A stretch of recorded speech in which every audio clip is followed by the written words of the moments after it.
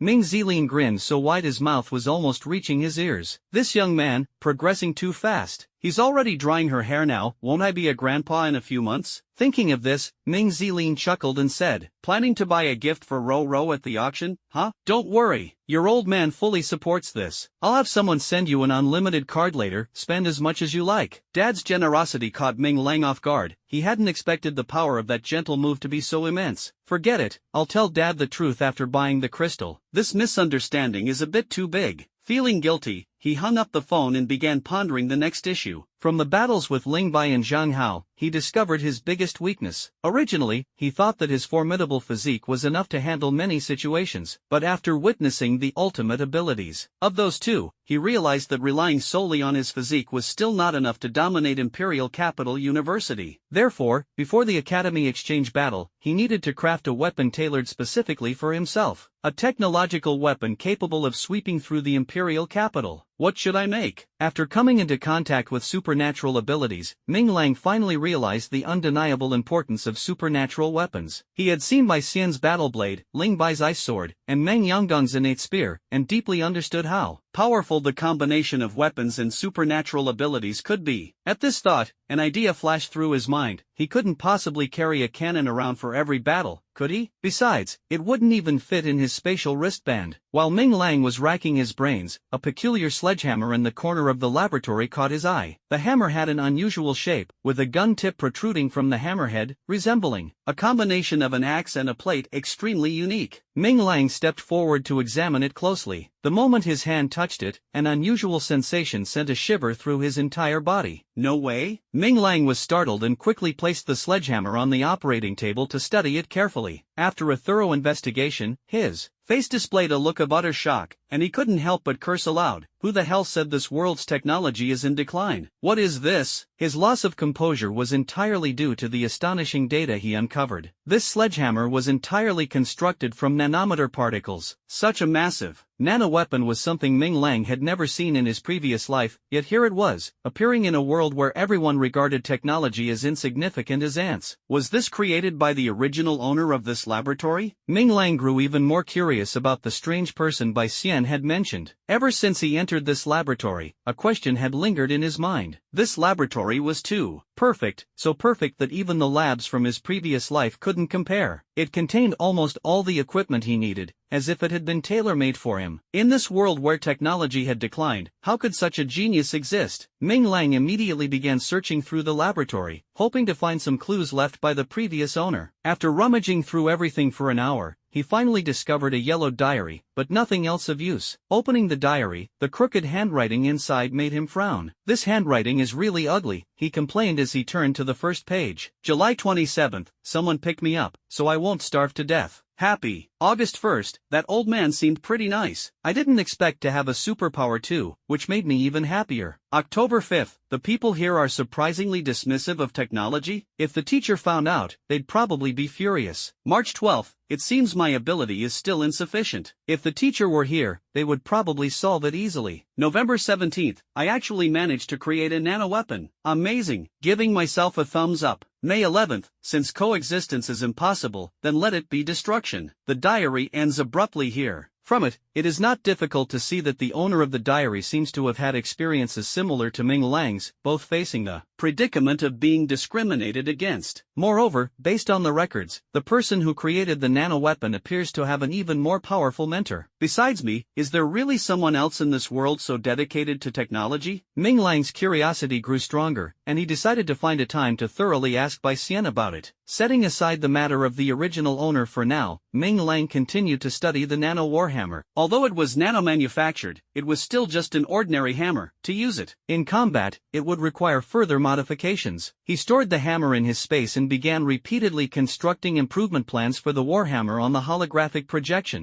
A phone ringing suddenly woke him from his research. Ming Lang, you've got some nerve. Skipping an entire day of class on your first day. By Xian's voice startled Ming Lang. He pushed open the door and realized that night had unknowingly fallen. He had spent the entire day in the lab immersed in his research. Miss Bai, I. Ming Lang was about to explain, but Bai Xian didn't give him the chance. What I? Get yourself to Teacher Yin's office right now. Good luck. With that, she hung up the phone. Helpless, Ming Lang could only shake his head and sigh. It seemed his habit of neglecting everything for the sake of research had struck again. Stretching lazily, he recalled Wang Huazai's evaluation of that teacher, a lunatic, and felt a headache coming on. He then saved the data he had worked on and left the lab. In the teacher's office, Ming Lang stood until his legs were sore, but Yin Wuxiu seemed oblivious, still staring at the document in his hands without saying a word. Finally, Ming Lang couldn't hold back any longer and spoke first. I'm sorry, teacher, I was wrong.